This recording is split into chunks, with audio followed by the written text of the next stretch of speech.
सर्वेभ्यो नमो नमः। नमः संस्कृताय। आइए हम सब आगे के श्लोकों को देखते हैं। श्लोक संख्या 23। महाकवि भारवी विरचित किरातार्जुनीय।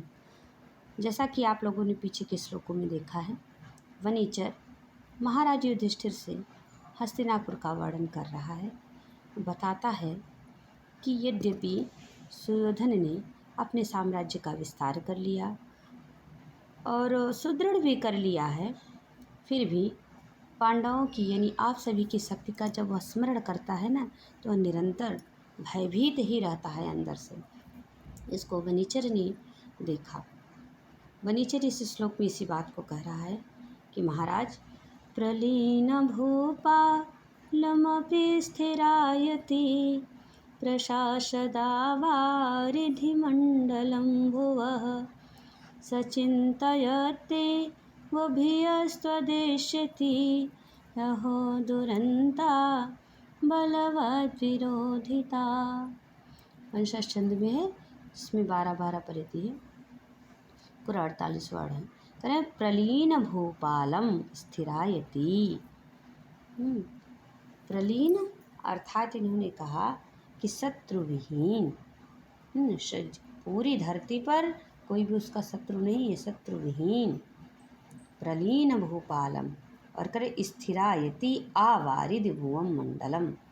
आवार और करे स्थिरावती स्थिर भविष्य वाले, शत्रुविहीन प्रलीन भूपालम अर्थात शत्रुविहीन, स्थिरायति स्थिर भविष्य वाले, अवारिधि आवारिधि यानी समुद्र पर्यंत पृथ्वी पर, भुवः पृथ्वी पर, मंडलम प्रशासक शासन करता हुआ, भुवः पृथ्वी पर, मंडलम प्रशासक शासन करता हुआ, अभिमन्यु भी, सह सुयोधन त्वदेष्यति ही तुम्हारी ओर से, तत्मनि आपकी, त्वदेष्यति त्वदेष्यति ही आपकी ओर से आने वाली, भी यानी जो डर है, विपत्तियाँ हैं, उसी के बारे में चिंतयते वह चिंतित ही रहता है, सोचता ही रहता है। चिंतयते वह यानी चिंतित ही रहता है। अहो आश्चर्य की बात है क्या कि बलवद विरोधिता दुरंता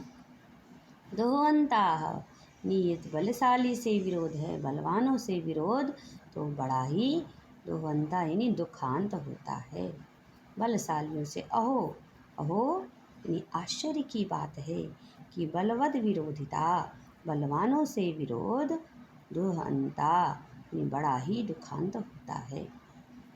आप सभी को स्पष्ट हो गया होगा। यदि नहीं हुआ है तो एक बार पुनः देख लें कि प्रलीन भूपालम शत्रुविहीन स्थिरायति स्थिर भविष्य वाले, आवारिधि भुवः मंडलम यानी समुद्र पर्यंत, आवारिधि या यहाँ पर देखिए अव्यय भाव समास में हम लोग पढ़े थे, आवारिधि यानी समुद्र पर्यंत, भुवः पृथ्वी पर, मंडलम पृथ्वी मंडल पर यानी समस्त वो मंडल पर, प्रशासतपि प्रशासन करता हुआ भी, शासन करता हुआ भी, त्वतेष्यति वह आपकी ओर से आने वाली भी यानी विपत्ति को, चिंतयते वह चिंतित ही रहता है, आपकी ओर से कोई विपत्ति ना आ जाए, कब कोई प्रहार ना कर दे, आक्रमण ना कर दे, इसीलिए वह चिंतित रहता है। अहो बलवद विरोधिता दुरंता। अहो माने आश्चर्य की बात है कि यदि बलवान से विरोध कर लिया जाए, बलवानों से विरोध तो बड़ा ही दुखद होता है। स्पष्ट हो गया होगा। आइए व्याकरणात्मक थोड़ी देख लेते हैं। प्रलीन भूपालम विनष्ट हो गए हैं राजा जिसके ऐसे, अर्थात शत्रु या राजाओं से रहित। प्रलीना भूपाला यस्मिन तत् प्रलीन भूपालम, बहुव्रीहि समास है यहाँ। प्रलीन का अर्थ इसमें लीन हो गए, विलीन हो गए, विनष्ट हो गए हैं। भूअम पालयन्ति भूपाला, भू शब्द पूर्वक पाल धातु से ऋच प्रत्यय करेंगे, कर्ता अर्थ में अड़ प्रत्यय लगकर द्वितीय एक वचन में भूपालम बनेगा। स्थिरायति स्थिर भविष्य वाले। चलिए आगे देखते हैं कि स्थिरायति यानी भविष्य में स्थायी रहने वाली, स्थिरा आयति ही यस्य तत् स्थिरायति, बहुव्रीहि समास यहाँ भी है। आवारिधि समुद्र पर्यंत वारिधीयते अस्मिनिति वारिधि वारिधीयते वारिधेह आह इति अवारिधि। अव्यय भाव समास में पहले कहा आवारिधि में आंग उपसर्ग है, मर्यादा द्योतित कर रहा है, तो मर्यादा द्योतित करने के लिए ही यह प्रयुक्त हुआ है। यानी समुद्र पर्यंत तक भूमंडलम पृथ्वी मंडल को प्रशासत अपि प्रशासत अपि। हाँ, यहाँ पर मंड धातु से कलच प्रत्यय कर लेंगे ना, द्वितीय व्यक्ति एकवचन में मंडलम बनेगा। प्रशासत अपि भली भांति शासन करता हुआ भी। प्र उपसर्ग शासन धातु से सत्र प्रत्यय लग करके प्रथमा व्यक्ति एकवचन में प्रशासत यह बनेगा। सह सुयोधन त्वदेष्यति तुम्हारी ओर से आने वाली। त्वत शब्द युष्म शब्द का पंचम व्यक्ति एकवचन का रूप है। एष्यति पद आंग उपसर्ग पूर्वक ई धातु से लट के स्थान पर शब्द प्रत्यय लग करके स्त्रीलिंग द्वितीय व्यक्ति एकवचन में यह सिद्ध होगा। त्वदेष्यति त्वत जानते ही हैं कि युष्मत का पंचमी एकवचन का रूप है। और एष्यति पद आंग उपसर्ग ई धातु से लुट के स्थान पे सत्र लगा है, ठीक है, और स्त्रीलिंग में द्वितीय एकवचन में यह सिद्ध होगा। त्वदेष्यति इति त्वदेष्यति शुभ सुपा समास है। यह भीयः का विशेषण है। भीयः विपत्तियों को अथवा भय को। भी धातु में अधिकरण अर्थ में कुछ प्रत्यय लग जाएगा, द्वितीय बहुवचन में भीयः बनेगा। चिंतयति एव सोचता ही रहता है। चुरादिगढ़ की चिंत धातु स्मृत्याम चिंत स्मृत्याम धातु से लट लकार प्रथम पुरुष एकवचन का तिप प्रत्यय लगकर चिंत्यति रूप बनेगा। तिप माने जान ही रहे होंगे आप, प्रथम पुरुष एकवचन।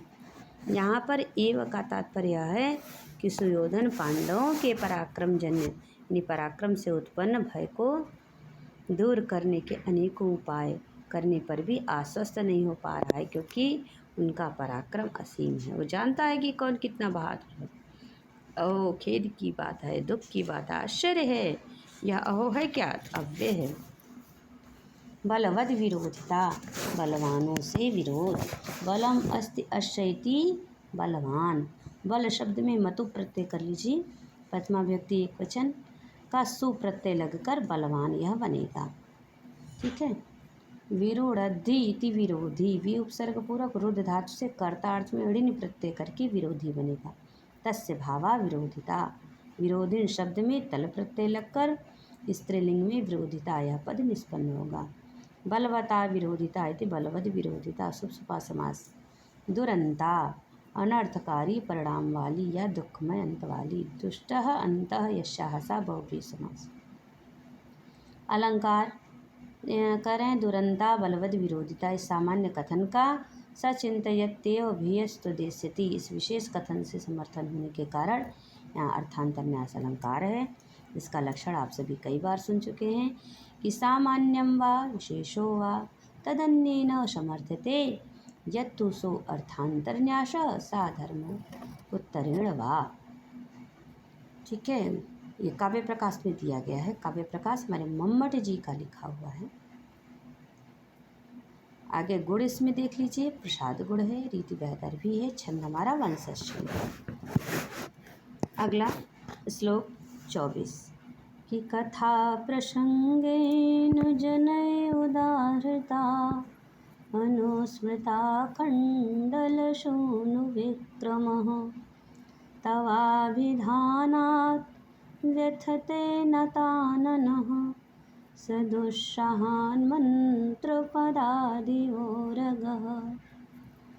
कह रहे कथा प्रसंगेन। अब इसमें क्या कह रहा है वनीचर कि दुर्योधन अर्जुन के पराक्रम का जब स्मरण करता है तो उसका सिर झुक जाता है, नतमस्तक हो करके अत्यंत वह दुखी हो तो अपना सिर झुका लेता है। जब अर्जुन पराक्रमी अर्जुन का नाम सुन लेता है, कोई बात करते करते अर्जुन का नाम ले लिया तो अपना सिर झुका लेता है। इस वृत्तांत को सुनाते हुए वनेचर युधिष्ठिर के समक्ष उसकी सर्प से उपमा दे रहा है कि वो कैसे अपने सिर को झुका लेता है। इसी भाव को बता रहा है कि जैसे सर्प झुका लेता है। सर्पराज कौन है? वासुकी।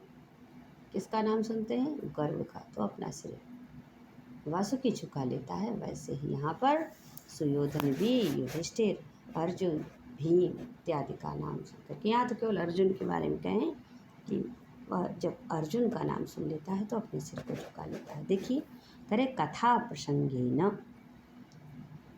श्रेष्ठ विश्व वैद्यों के द्वारा उच्चारित। करे कथा प्रसंगेन, कथा इत्यादि यानी जैसे कह रहे हैं कि कथा इत्यादि आपने सुना, इसमें दो दो अर्थ निकलेगा। एक तो अर्जुन पक्ष में निकलेगा, एक गरुड़ और तक्षक के पक्ष में निकलेगा। यह त व जो है इसी से त माने तक्षक, व माने वासुकी के लिए आया है। करें सर्प विद्या को जानने वाले श्रेष्ठ विश्ववैद्यों के द्वारा उच्चारित गरुड़ एवं वासुकी के नाम जानने वाले अत्यंत दुस्सह मंत्रों से विष्णु के पक्षी अर्थात गरुड़ राज के पाद प्रहार का स्मरण करके फड़ नीचे किए हुए सर्प के यानी अपने फन को नीचे किए हुए सर्प के समान। कथा प्रसंगेन से अर्थ यही वार्तालाप के प्रसंग में लोगों के द्वारा उच्चरित जब युधिष्ठिर के नाम से, कथा प्रसंगेन जन यही मतलब है जब 10 लोग बैठते हैं कहीं पर तो जब वहाँ पर लोग नाम ले लेते हैं आपका, तव से तात्पर्य है युधिष्ठिर। एक तो गरुड़ राज पक्ष में बताया मैंने, दूसरा है तव अर्थात आप युधिष्ठिर के नाम से जनई उदाहृतात तव अभिधाना, जब तव अभिधान आपका नाम ले लिया जाता है तो अनुस्मृता खंडल सोनु विक्रमा, अनुस्मृता यानी याद करके, स्मृति करके किसको, आखंडल सोनु अर्थात अर्जुन के विक्रम, विक्रम को, आखंडल सोनु, आखंडल माने इंद्र, सोनु माने उनके पुत्र कौन हुए, अर्जुन, उनके विक्रम को, उनके पराक्रम को याद करके अभिधान करे सह वह दुस्सहात यानी बहुत ही कठिनाई से, जैसे दुस्सहात बड़ी कठिनाई से, मंत्र पदाद उर्गह इव जैसे मंत्रों को सुन करके उरग अर्थात सर्प अपने सिर को उठा नहीं पाता है, उसी तरह से वह सुयोधन भी न तान न व्यथते अपने सिर को नीचे करके यानी मुँह नीचे करके वह दुखी हो जाता है। आखंडल सोनू के पराक्रम का स्मरण करके वह सुयोधन नीचे मुँह करके क्या करता है, न तान न व्यथते दुखी हो जाता है, अपने सिर को झुका लेता है। स्पष्ट हो गया होगा। सबसे पहले इसका 2 अर्थ आएगा। तब तेन तक्षक राज, तक्षक जानते, तक्षक सर्प है और व से तात्पर्य वासुकी।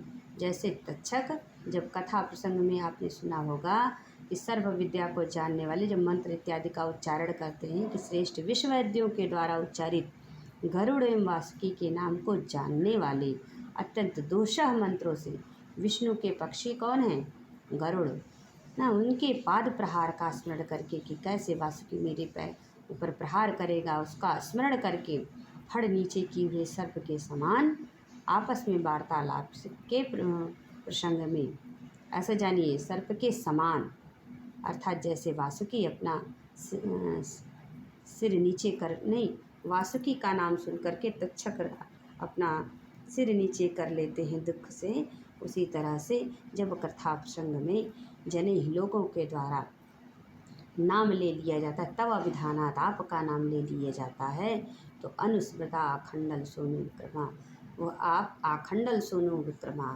अर्थात अर्जुन के पराक्रम को याद करके, उनके पराक्रम को याद करके सह वह सुयोधन दुस्सहात बड़ी कठिनाई से मंत्र पदात उर्गह इव जैसे मंत्रों को सुन करके उरग अपना सिर नीचे कर लेता है, उसी तरह से वह सुयोधन भी दुख के कारण अपने सिर को झुका लेता है। स्पष्ट हो गया होगा। आगे आइए व्याकरणात्मक टिप्पणी पर। कथा प्रसंगेन जनैः दुर्योधन पक्ष में है कि बातचीत के प्रसंग में लोगों के द्वारा, कथाया प्रसंग इति कथा प्रसंग षष्ठी तत्पुरुष समास है, तेन कथा प्रसंगेन, यहाँ करण में तृतीया है, करण में कथा प्रसंगेन जनैः आ गया है ना, तो उनके द्वारा, यहाँ करण में तृतीय अभिव्यक्ति हो गया, प्र उपसर्ग संज्ञ धातु, भाव अर्थ में घय प्रत्यय लगकर प्रसंग यह पद निष्पन्न होगा। सर्व पक्ष में कथा प्रसंग जनैः अर्थात विश्ववैद्यों में श्रेष्ठ लोगों के द्वारा। इनह का अर्थ श्रेष्ठ होता है, आप सभी कई बार पढ़े होंगे। इनश्च दिनश्च कहाँ पर, शिवराज विजय में भी पढ़ा है। इनाह श्रेष्ठा जना इति, इन जनाह कर्मधारय समास। सर्प पक्ष में कथा प्रसंग जनई ही एक ही पद है। कथा प्रसंगेषु इन जनाः इति कथा प्रसंग जनाः शुभसुपा समास, अथवा कथा प्रसंगेषु इनाः श्रेष्ठाः शुभसुपा समास। ठीक है। और अगर ऐसे कर लेंगे कि कथा प्रसंगे नश्च ते जनाश्चेति कर्मधारय समास। ठीक, आगे आइए। उदाहृतात उच्चारित किए गए उद और आंग उपसर्ग पूर्वक ह्री धातु से कर्मर्थ में त प्रत्यय लगकर पंचमी एक वचन में उदाहृतात यह पद सिद्ध होगा। तव अभिधानात् तव अभिधानात् दुर्योधन पक्ष में आप युधिष्ठिर के नाम से अभिधीयते अनेनिति अभिधानम। तव अभिधानम इति तवाभिधानम तस्मात् तवाभिधानात्। अभी उपसर्ग पूर्वक धा धातु से करण अर्थ में लुट प्रत्यय करेंगे तो हेतु में पंचमी वचन में अभिधानात् यह पद बनेगा। अच्छा, सर्प के पक्ष में देख लीजिए। सर्प पक्ष में कैसे, तो कह रहे हैं कि यहाँ पर त का तात्पर्य टार्च है, जो मैंने आपको पहले बता दिया, अर्थात गरुड़, और व का अर्थ नागराज वासुकी। यहाँ इन दोनों के नामों में एक एक भागिनी ता और व का ग्रहण किया गया है, क्योंकि नाम के एक भाग का उच्चारण करने से भी पूरे नाम का बोध हो जाता है। या आपने पहले सुना भी होगा कि नाम एक देश ग्रहणे नाम मात्र ग्रहणम। अब तश्च वश्च तव उतार्च वासुकी, इतर इतर द्वंद्व समास यहाँ पर हो गया है। ठीक है। तयो अभिधानम यस्मिन तत तव अभिधानात् बहुव्रीहि समास भी जगह तस्मात् तवाभिधानात्। इस सर्प पक्ष में यह शब्द मंत्र पदार्थ का विशेषण है। अनुस्मृता खंडल सोनु विक्रमा दुर्योधन पक्ष में इंद्र के पुत्र अर्जुन के पराक्रम का स्मरण करके। आखंडलस्य सोनु पुत्रः, आखंडल सोनु षष्ठी तत्पुरुष समास है। तस्य विक्रमः वि उपसर्ग क्रम धातु से घ प्रत्यय करेंगे। आखंडल सोनु विक्रमः। अनुस्मृतः अनु उपसर्ग स्मृति धातु से त प्रत्यय कर्मणि अर्थ में। आखंडल सोनु विक्रमा एनसा आखंडल सोनु विक्रमा बहुव्रीहि समास। ठीक है। हाँ, नाम भी पूछ लेते हैं कभी कभी, तो देख लीजिए। इंद्रदेव के और भी नाम हैं। मरुतवान, मगवा, विडौचा, पाकशासन, आखंडल, सहस्त्राक्षः, रिभुच्छा। ऐसा सर्प पक्ष में स्मरण कर लिया गया है इंद्र के सुनु अर्थात अर्जुन, विष्णु के वी अर्थात पक्षी, अर्थात वाहन रूप पक्षीराज गरुड़ का पादक्षेप, जो झपट्टा नहीं मारता है, वही चरण न्यास से, जिसके द्वारा ऐसा वह सर्प। आखंडल से सोनु अनुज, आखंडल सोनु इंद्र अनुज अर्थात विष्णु। ठीक है। तस्य वी अर्थात पक्षीराज गरुड़, तस्य क्रमः पादन्यासा आखंडल सोनु विक्रमः। सोनु का अर्थात सभी जानते हैं पुत्र और अनुज दोनों होता है। सोनु पुत्रे अनुजे रवौ इति विश्वः। सह यानी वह, दुस्सहात् असहनीय, दुखेन सह्यते इति दुस्सहात् तस्मात् दुस्सहात्। दुस उपसर्ग पूर्वक श धातु से कर्म अर्थ में खल प्रत्यय कर लेंगे ना, तो पंचमी एक वचन में दुस्सहात् आपका बन जाएगा।